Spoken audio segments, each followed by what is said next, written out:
She wore the same perfume as her mother, jasmine with a touch of lavender. But the day she walked into the house with 2 pieces of paper in her hand and a fake smile on her lips, that smell made me nauseous. Because there, right before my eyes, my daughter, my only daughter, was signing my sentence. Interdiction due to progressive dementia. That's how she wrote it. She said it was to protect me, but it was a lie. She wanted to take me away, lock me in a nursing home, and sell the house where her mother died in my arms, the house where I built every wall with my own hands, where she took her first steps, where I told her bedtime stories, even with my back aching from 10 hours in the shipyard. She walked in, dropped the documents on the table, and said coldly, "Sign it, Dad. It's just a procedure." I looked at her and swallowed hard. The coffee I'd made was growing cold in the cup. There were still 2 pieces of toast on the table. I'd set one aside for her, but she didn't sit down. She didn't look at me. And when her husband walked in through the back door with that owner's look, I knew this was a plan. They waited for me to get old, vulnerable, tired, and they came like vultures. I didn't scream. I didn't ask for anything. I just felt my body go cold, as if my blood had frozen in my veins. It's strange. We live our whole lives thinking we're going to die of illness, of an accident, of old age.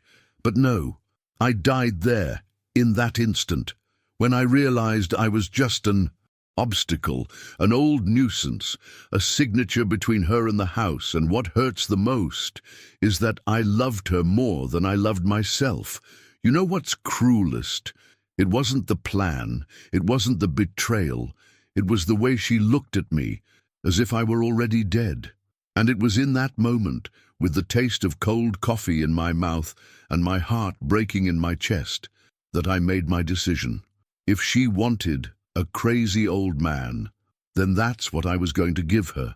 Because sometimes pretending you're lost is the only way to save yourself.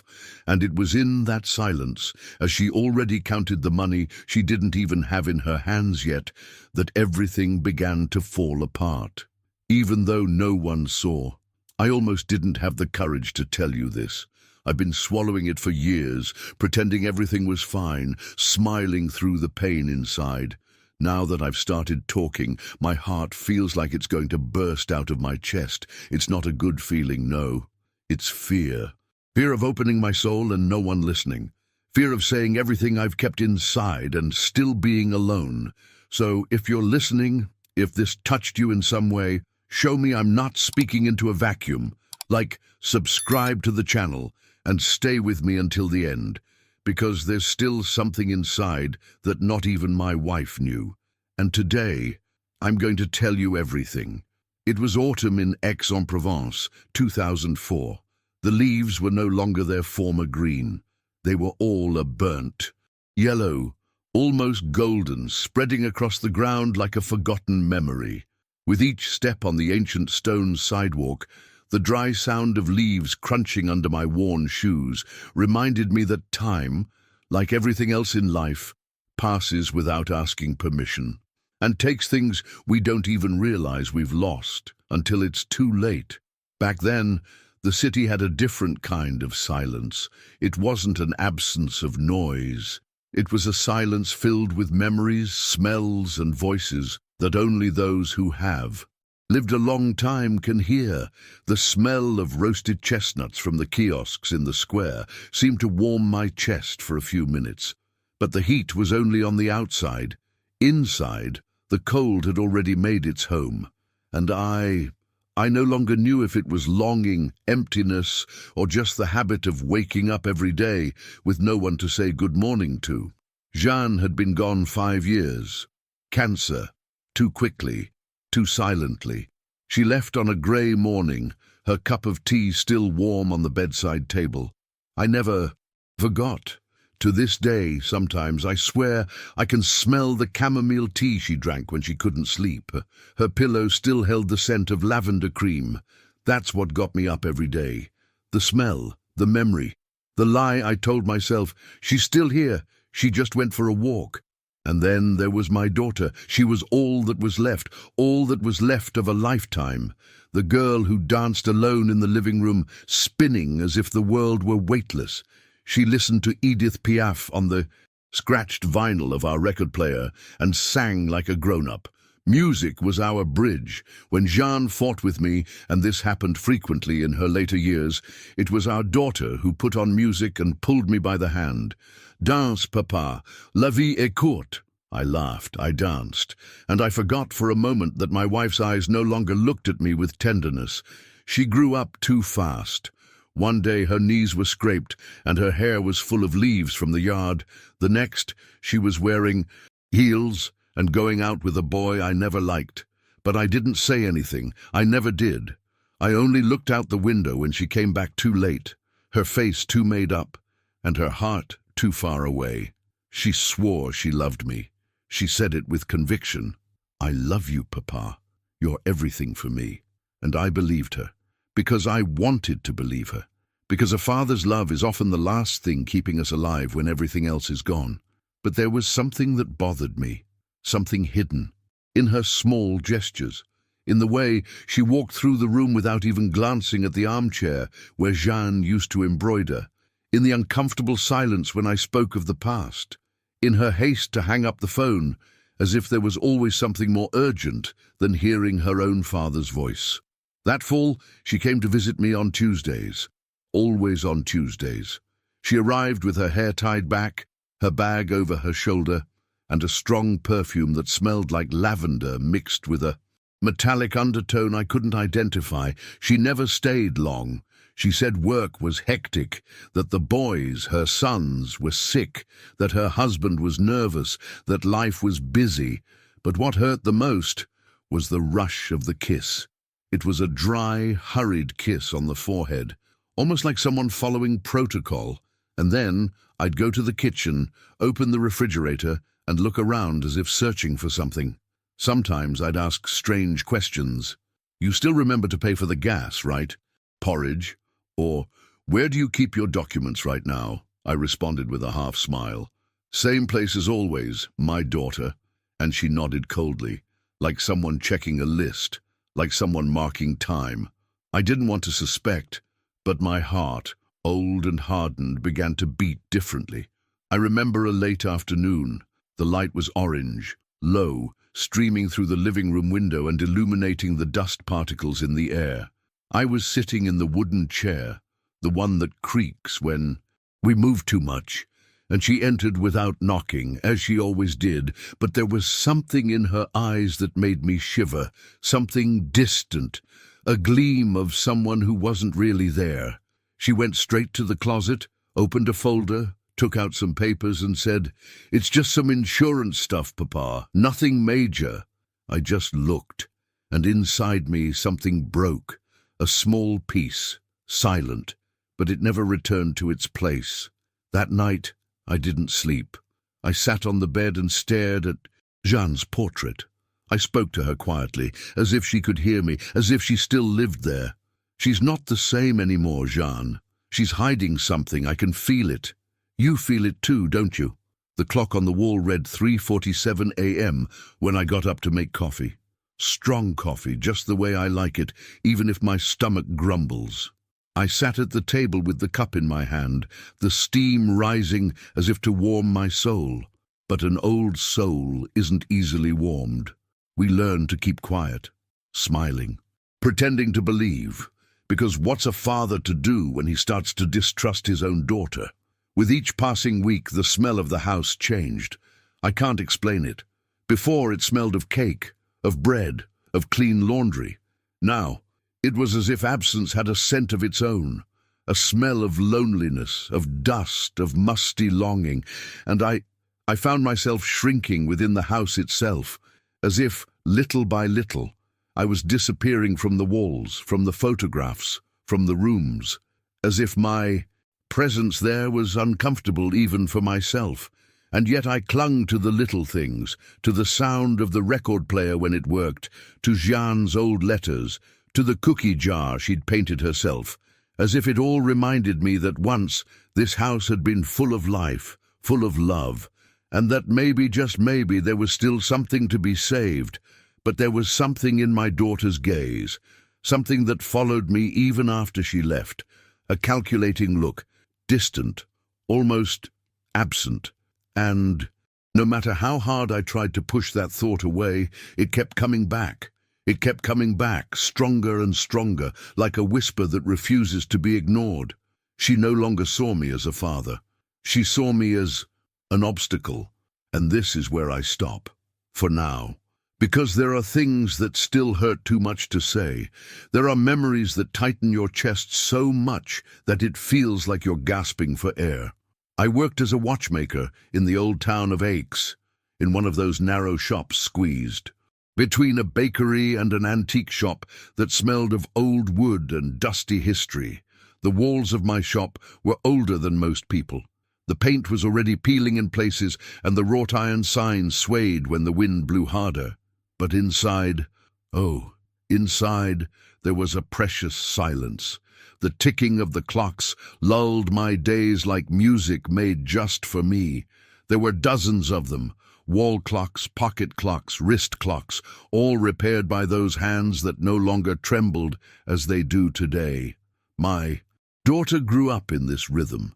I remember her as a tiny girl, in her school uniform, her knees covered in dirt, and the crooked ribbon in her hair. She'd run along the cobblestone sidewalk, jumping over the cracks as if they were holes in an enchanted castle. When she pushed open the shop door, the bell jingled with a sound I still hear when I close my eyes. That sound, it was the music of my entire life. She would embrace me with that sweet childhood scent, crayons, notebook paper, and the faint scent of her mother's favorite soap, and I would forget everything. I would forget my tiredness, the stuck clock hands, the unpaid bills. I would kneel on the floor, even with my back aching, just to look into her eyes and say, "My little one, you are my treasure." And she would smile. The smile of someone who believes their father can fix anything, a watch, a toy, a heart. Sometimes she would sit at the counter and draw while I worked. She would doodle castle turrets, little country houses, exaggerated flowers with enormous petals. One day she drew our house and wrote underneath, in crooked letters, "Ma maison pour toujours." And I kept that drawing for years. It was folded inside my wallet, along with the first photo we took together. How could something so small carry so much love? She grew up there, among gears and springs, listening to the ticking of the minutes, and she grew with a sweetness that enchanted everyone who passed by. Customers always said, "She takes after her mother," and I smiled. But deep down, what made me most proud was seeing that she also took after my calm, my patience, the way I observed the world without rushing. Over time, the days grew shorter, or maybe it was just me who started walking slower. My body began to demand a break. My gaze grew slower, and she, now a grown woman, would come help me at the store on Saturdays. She would clean the windows, organize the shelves, bring fresh coffee, and every now and then she would say things that I still remember today. "Papa, when you're old, it's me who takes your breath away." I would look at her, my heart aching with emotion, and quietly reply, "I know you, my dear. I believe you." And I believed. I truly believed it. Over time, I grew more tired. My eyes could no longer follow the tiny hands, and the precision of my fingers began to betray me. Some days it took me twice as long to repair a simple clock. And that's when I started thinking about closing the shop, about retiring. But he had one concern greater than all others: the house, our home. That old two-story house with the blue windows and creaking steps, where she learned to walk, where her mother died. It was more than walls, it was our story. She always said she wanted to live there, that she would never let anyone touch the house, that the front yard would be the place where her children would run around. And I saw in that a promise, a guarantee that even when I was no longer here, there would be a piece of me alive in that house. That's why, without fear, I gave her the house while I was still alive.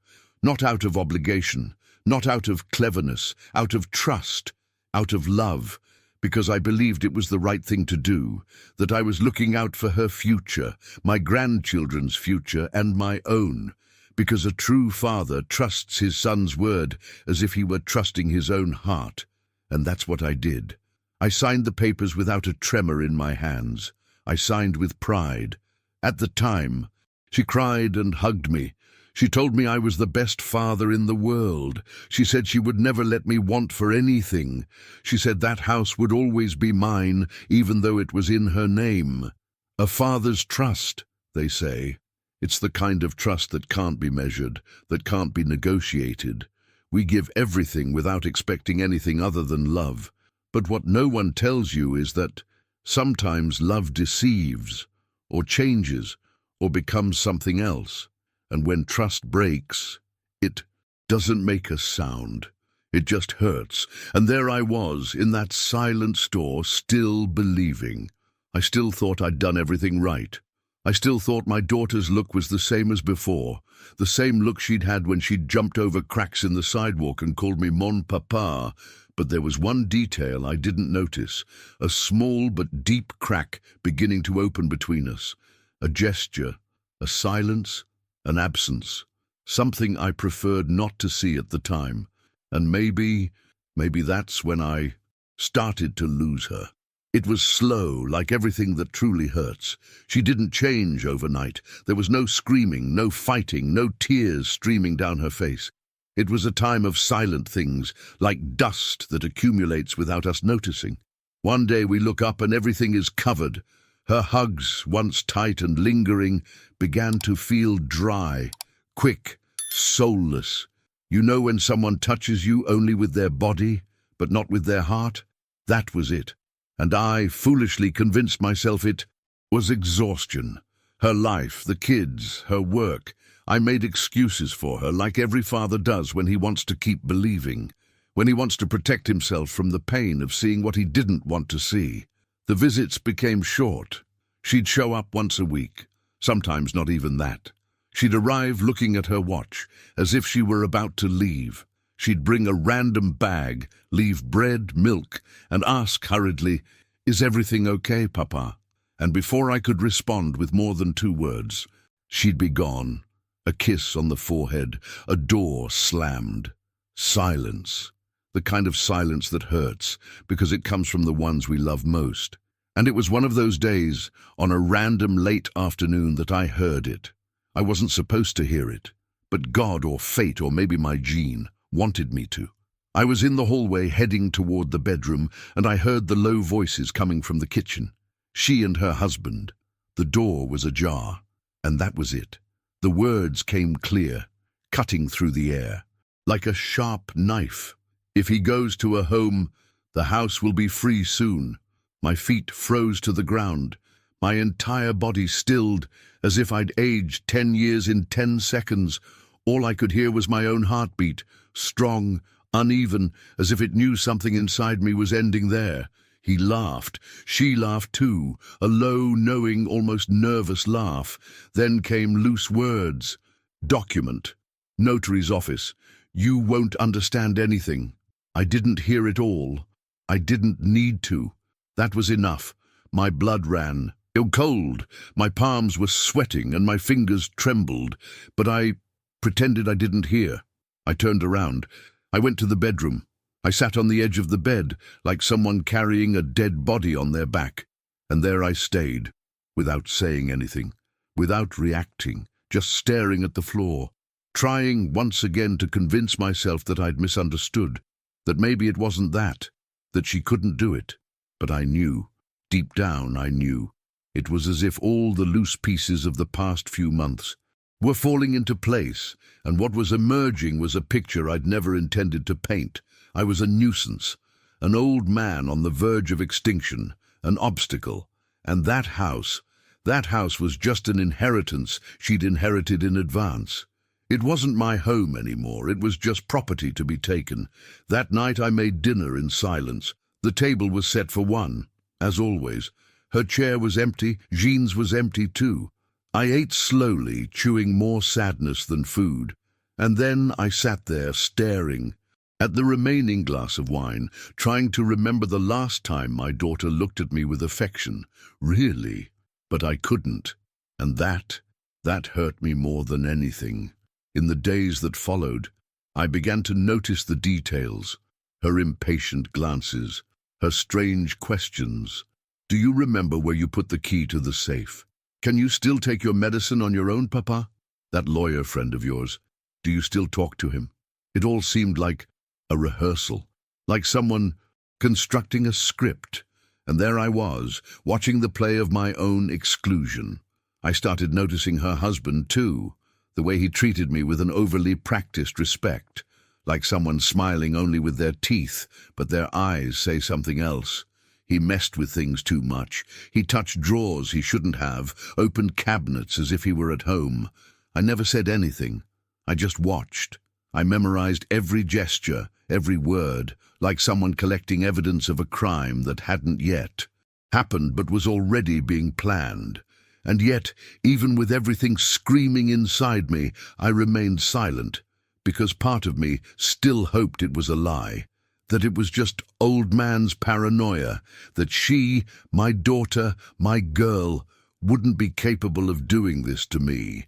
And then I remembered that phrase, if he goes to a home, the house will be free soon, and the ground disappeared beneath my feet again. One morning, I sat in the living room chair and stared out the window for hours. I watched the neighbors passing by, the baker delivering bread, children going to school, and everything seemed distant, as if I were watching other people's lives, and mine was already over. I existed, but I didn't live. I breathed, but inside, I was no longer there. You know what's cruelest? It's not the betrayal. It's the time it takes to reveal itself.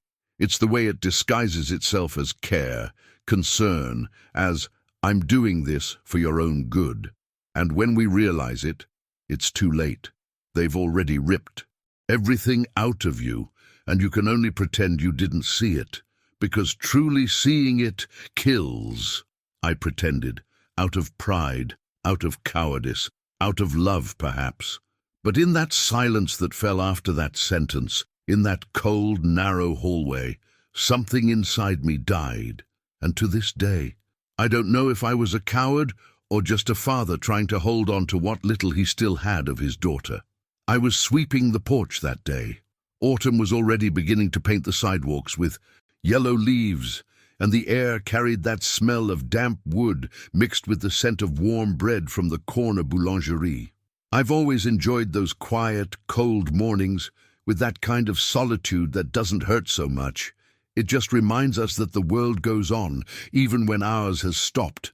That's when I saw the man crossing the street, a well-dressed young man, tie askew, leather briefcase under his arm. He walked quickly, with the urgency of someone bearing bad news but still trying to smile. He stopped in front of the gate and called my name with a practiced, polite tone. Monsieur Armand? I responded with a brief gesture, and he immediately took the paper from the briefcase, explaining something about official documentation, court request, elderly care. I stood still. The icy wind whipped at my hands, the broom handle slipped between my fingers, and the sound of the paper unfolding seemed louder than the entire world. Request for judicial interdiction due to progressive cognitive impairment. I read it slowly, more than once, in disbelief. My own daughter wanted to declare me incompetent. The document said I frequently forgot things, that I mixed up names, that I spoke to people who had already died, that I left the stove on, the door open, and that this posed an imminent risk to my physical safety and the safety of the neighborhood. The neighborhood, as if I were a crazy old man about to set the street on fire. The employee thanked me for my attention and quickly left. He left me there, paper in hand, the world slowly melting away. I shuffled into the house as if each leg weighed a ton. I sat in the kitchen chair, placed the paper on the table, and stared at the black stain in the corner of the wood. An old cigarette burn from when Jeanne was still alive and crocheting while I smoked in silence. She would have ripped that paper into 1,000 pieces. She would have yelled at her daughter, thrown the dishes on the floor. But I just stared. I stood there, my throat closed, my hands freezing, and my chest aching as if someone had stuck a knife between my ribs and slowly twisted. I couldn't forget everything. I knew exactly what was happening. I spoke to Jeanne, yes, sometimes, quietly, alone, but it was longing. It was loneliness, not madness. She said I was a risk, but the only risk there was the one she represented to my peace, because it was all a lie. Cold, calculated, and for the first time, I knew, with a piercing certainty, that my daughter wanted to erase me from her own history. She wanted the house, my house, our house, the mansion where she was born, where Jeanne died, where I buried every dream I had as a young woman, the house where I hung every photograph of our life, one by one, as if they could protect what was left of us. She wanted to erase all of this with a signature, confine me to some corner where forgotten old people become numbers on government spreadsheets, where the hallways smell of urine and despair, where the clock no longer tells time, only the wait for death. All of this to have a name on the deed. I took a deep breath. I got up from the chair. I went to the living room mirror. I looked at myself. Yes, my hair was whiter. Yes, the wrinkles had already won the war against my skin. My eyes, tired, but lucid, firm, present. I wasn't incapable. I was betrayed, and the betrayal, that made me sick. I wanted to scream, to break everything, to go to her house and ask, "At what point, my daughter? At what damn point did you stop loving me?" But I didn't do any of that. I just sat back down, head in my hands, and felt the tears fall slowly, without fuss, like the tears of old men. They flow silently, and they hurt. And there on that cold autumn morning, with the smell of bread already wafting through the street and the distant sound of children heading to school, I discovered that the greatest pain isn't betrayal. It's being betrayed by the one we've taught ourselves to love. And it's strange to say this, but in that moment I realized there was no point in fighting with words. She'd already won with hers. Now it was my turn, and my answer wouldn't come from what I said, but from what I would do. But before that, I needed to understand one thing that wouldn't let me sleep. Why had she done this to me? Why now? And what else was she capable of that I didn't yet know? Would you have swallowed it in my place?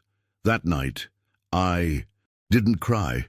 The pain was so deep that no tears came, just that weight on my chest, like a wet stone that doesn't budge even when we take a deep breath. I sat for hours in the living room chair, the interdiction papers thrown on the table as if it were just another overdue bill. The lamplight cast my crooked shadow on the wall, and there, seeing that old, shrunken figure, I realized I was no longer the man I once was. But also, I wasn't the man she wanted me to be. I got up slowly, my body weary, like someone who's been wounded inside. I went to my bedroom and opened the dresser drawer. I took out Jeanne's photo, the same one, yellowed at the edges, with her smile from when there was still sunshine in our lives. I sat on the edge of the bed, holding the frame with both hands, and spoke to her quietly, as I did in the days of great longing. "Jeanne, I'm going to deceive our daughter, for both of us." My voice trembled, not with fear, but with certainty, because there, in that silent decision, a new part of me was born, an old man wounded but not defeated. From that day on, I started pretending. At first it was small things. I confused the mailman's name with the butcher's. I ordered coffee twice, even though I'd already had it. I said it was Tuesday when it was actually Thursday. Details an old man can get wrong without it seeming intentional. She started to notice. And every time I pretended to forget something, every time I said, "Oh, I just got away with it," she'd look at me with a gleam in her eye that mixed pity and relief, as if she was seeing the plan working. I left the front door open one night on purpose. When she came home on the weekend and found it wide open, she threw a tantrum. "Papa, you could have been robbed! This is dangerous!" And I just looked down, slumped in my chair, and said, "I thought I locked it." "I'm sorry. She sighed loudly, like someone who can no longer bear the burden of carrying it. And I tasted the bitter victory. Because deceiving your own daughter, even for survival, isn't a triumph, it's a punishment. But it was the only way. I started repeating stories. I'd tell the same thing 2 or 3 times a week, as if my memory were failing me. I'd mix up my grandchildren's names. Sometimes I'd purposely leave the water boiling until it was almost dry. One day, I even put my phone in the refrigerator. I did everything carefully, without exaggeration, on the border between forgetfulness and alarm. And she started to believe it. She and her husband. With each passing week, they were both more certain that I was falling, that old Armand was finally slipping into the abyss of old age. It was hard, too hard, because to fool others, I had to start fooling myself, talking to myself, forgetting where I'd put my keys, leaving the radio on late at night. Sometimes I'd wake up startled by my own pretense. I'd catch myself asking Jeanne if I'd eaten yet, even though I knew I had. My eyes would start to lose focus, not from illness, but from too much silence. Because maintaining a lie takes effort, and maintaining a lie that feels like decay itself requires us to die a little inside. There was an afternoon when I looked in the mirror and didn't recognize the expression. I was practicing the hesitant speech, the lost eyes, the drawling tone, and I saw myself as she wanted me to be, an old man falling apart, a body taking up space, and in that moment, something inside me screamed. A part of me wanted to tear everything apart, run to her house and say, "Look at me, I'm alive, I remember everything." But no, I swallowed that scream, like I've swallowed so many others, because revenge, when it's just, needs time and silence. I kept secret notes. Every action she took, every dismissive phrase, every visit with questions disguised as affection. I wrote it all down in an old notebook, hidden inside a cookie box high up in the cupboard. One day, when all was revealed, I would reveal it. Not to exact my revenge in anger, but to show that I was never the fool she thought, that even in silence I observed, even in feigned weakness, I resisted. And every night before I went to sleep, I'd look at Jean's photo and say, "Another day, my love, another day fooling the world." Because faking dementia is a kind of death, but a death we choose, so as not to truly die at the hands of those who should protect us. By then, it wasn't just about the house anymore. It was about respect, about memory, about not allowing my story to be buried alive in some asylum. I would rather die on my kitchen floor than be locked in a white room, forgotten even by my grandchildren. But what I didn't know yet was that her game went deeper, and I had only seen the first layer, while she thought she was clever. I recorded everything. Not with modern cameras, the invisible ones you see in movies. No, I was an old watchmaker, accustomed to observing time in silence and manipulating details. Patiently, I used an old tape recorder, one of those, hidden in an old radio she thought was broken. It worked perfectly. I recorded every word, every giggle disguised as worry, every conversation between her and her husband while they thought I was dozing in the armchair. I listened to it all later at night, in my room, with headphones stuck in my ears like strings keeping me upright. She'd come, pretending to care. She'd bring medicine I didn't need, prescriptions I didn't ask for, paperwork. She'd make me sign without reading.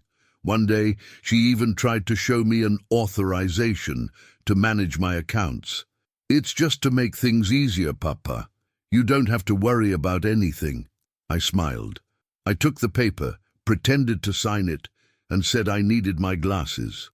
I went to the bedroom, took a picture with my old digital camera, folded the paper, hid it in the back of Jean's drawer, and came back with a "I'll think about it."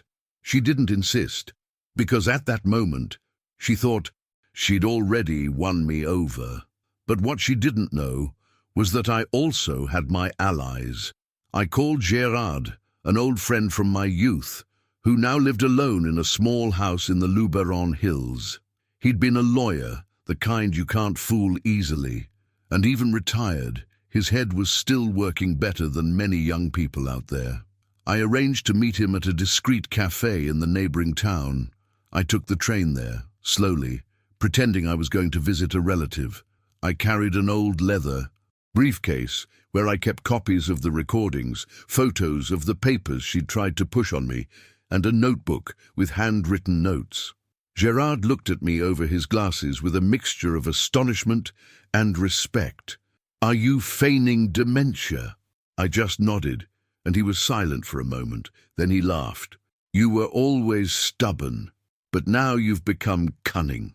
We spent the afternoon devising a plan. Nothing illegal, just fair. A defense that would turn into an attack when the time was right. The first step was to transfer the house back into my name, using a method he was familiar with.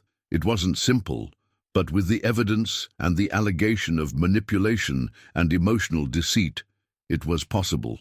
The second step was to prepare a new will, detailed, with clear, unbreakable clauses. I wasn't going to leave her anything, not a piece of furniture, not a nail. Meanwhile, at home, I continued to act out. She'd come over and talk to me like a baby. "Have you taken your medicine? Papa, are you eating properly?" And I'd respond in a low, slurred voice with empty eyes. Sometimes I'd drop the spoon on the floor just to make her think my coordination was failing. Other times I'd purposely leave the faucet running. Each false mistake was a piece on the board, and she smiled. She smiled like someone who can already see the inheritance coming into their account, like someone who's already planning to sell the house, split the money, maybe even buy a new one with their husband on the coast. But while she smiled, I recorded. I started building a dossier. Her visits decreased as she thought she had everything under control. I was already decadent enough in her eyes. She called less, responded to messages late, and this only gave me more time to act. I printed out her email conversations with me, her landline messages, everything with the time, date, voice, and paper. And every night she lay her head on the pillow thinking she'd won was a night I finished. Another piece of my puzzle. I also began leaving false clues, notes with the dates changed, names scrawled on post-its, incomplete letters with phrases like, "I don't remember what happened anymore," all to reinforce the deception, and at the same time I grew stronger. I walked in the morning, did crossword puzzles, read newspapers, all in secret. To her, I was the old man fading into oblivion, but deep down, I'd never been so alert.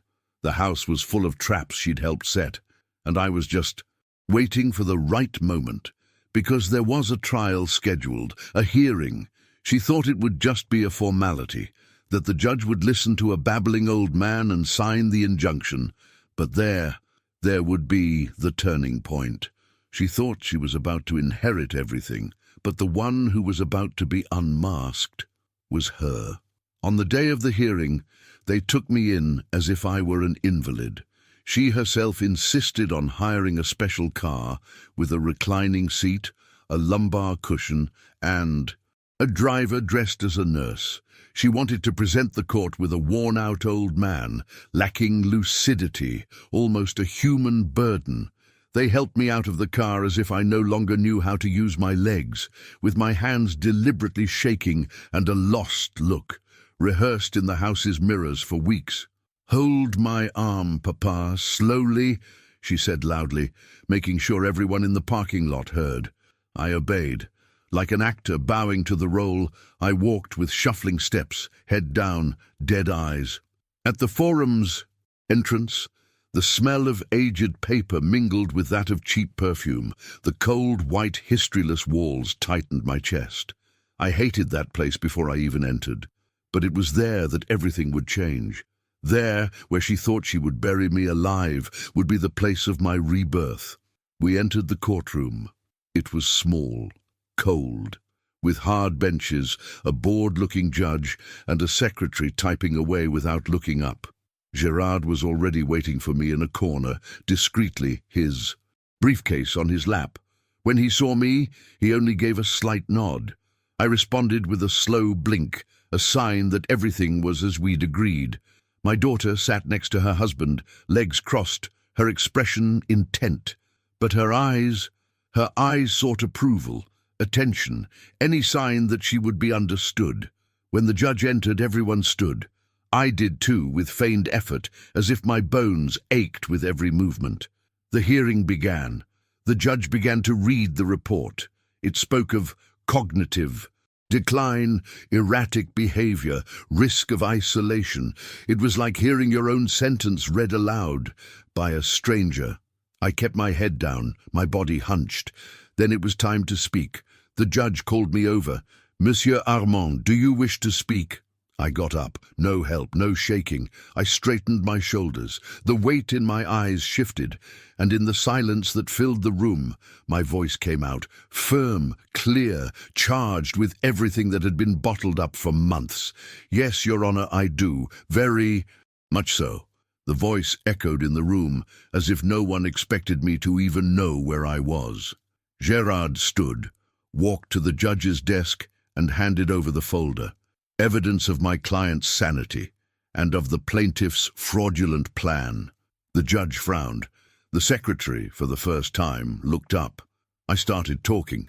I told her about the recordings, the papers, the hidden conversations, the documents she'd tried to get me to sign, the manipulations, the contempt, the humiliation disguised as care. And each sentence was a blow, precise, dry, no anger, just truth. Gerard turned on the recorder. My daughter's voice echoed through the room, saying, "If he goes to a home, the house will be free soon." Silence. The judge said nothing, but his pen stopped moving. Then came the audio recordings. She was laughing with her husband about the furniture she was already planning to sell, about the renovations she would do to the house once everything was sorted out. Each word she said was a knife returning to the hand of the one who stabbed her. When I showed her images of me reading newspapers, solving complex crossword puzzles, short videos I'd recorded myself, reciting dates, names, and historical facts, she began to sweat. Her makeup no longer covered her discomfort. Her husband lowered his head, and then she cried. But it wasn't remorse. It was fear. Fear of everything falling apart in the face of a truth she never imagined I'd have the strength to reveal. Fear of being seen. For what she truly was, a daughter who tried to erase her father from her own history in exchange for a deed. The judge was watching her more closely now. She tried to interrupt. "Your Honor, my father is being influenced by others. He has moments of lucidity, but—" I interrupted. For the first time in my life, I raised my voice to her. "Don't call me my father while you try to bury me alive. I was good to you. I gave you everything, even the house.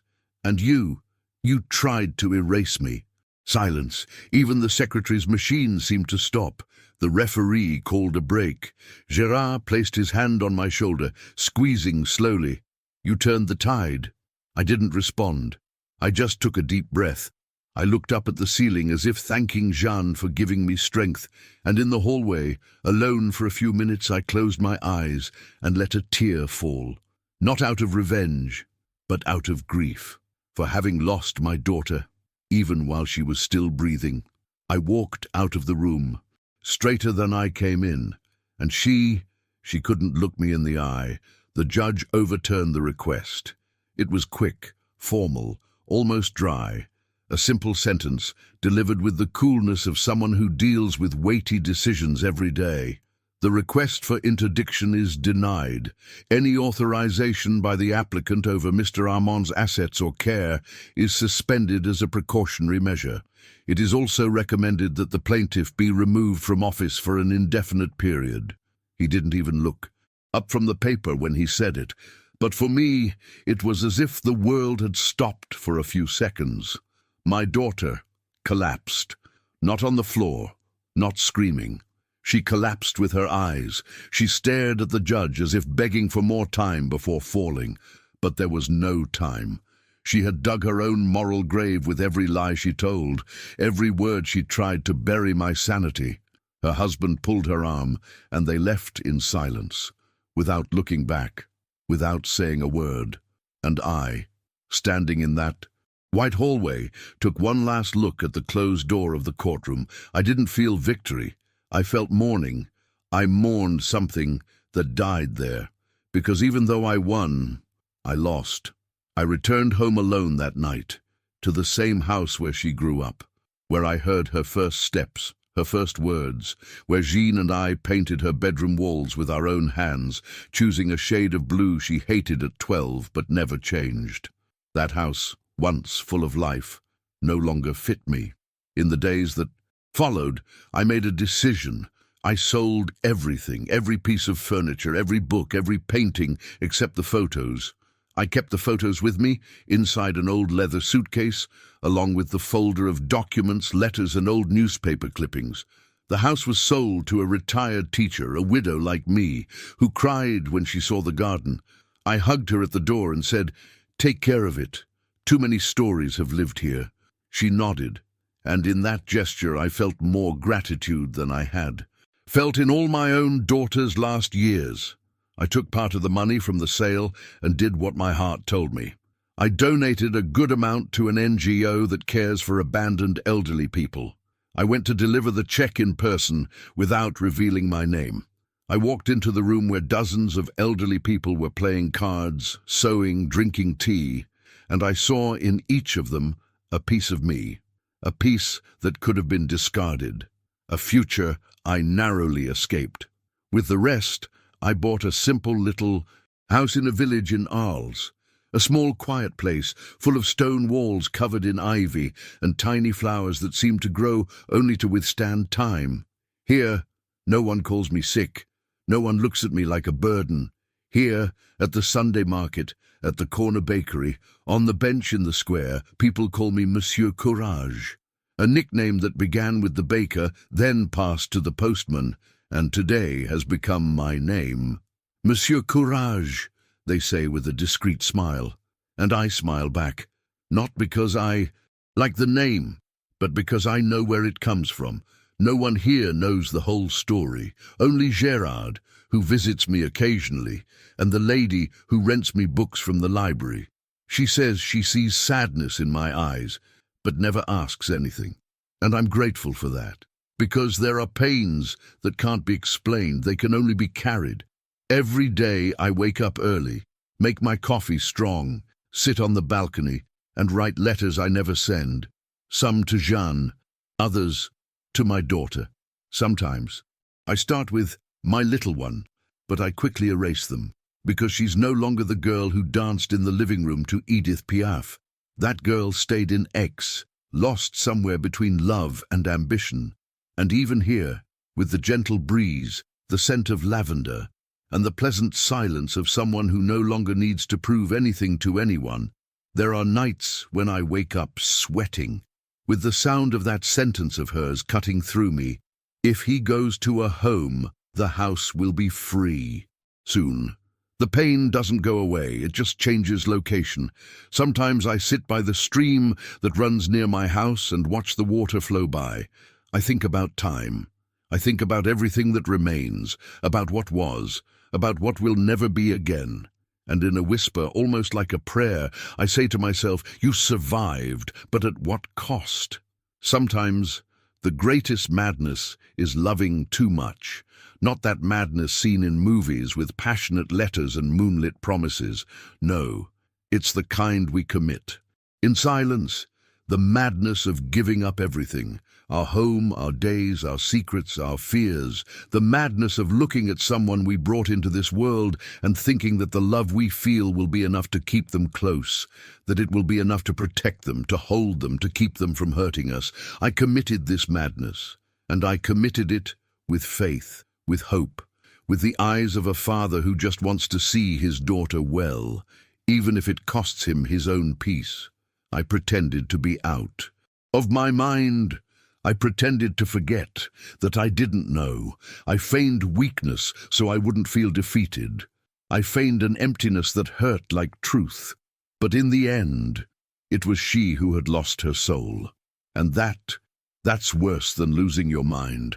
Because whoever loses their soul forgets where they came from. They forget who held their hand in their fever, who changed their sheets in the early hours of the morning, who clutched their chest in silent pain when they cried in the dark room and wouldn't say why, who squeezed their eyes shut at their mother's funeral to keep from breaking down, just to be able to tell their daughter, "It will pass." Today, I live in a quiet corner of the world. I have a comfortable armchair, a kettle that always whistles at the same time, and a wall clock I fixed just so I'd have someone to talk to. Time passes slowly here. Silence is more of a friend than a foe. But even here, even with my heart more at peace, I still carry a weight no one sees. A kind of longing you feel, not for a person, but for what they could have been, for what we both could have been, for a future that was torn apart before it even happened. And if I could go back, maybe I would have done things differently. Maybe I wouldn't have given away the house while I was still alive. Maybe I would have waited longer, observed more closely. But I don't regret having loved, because love, even when unrequited, is what kept me breathing when all seemed lost.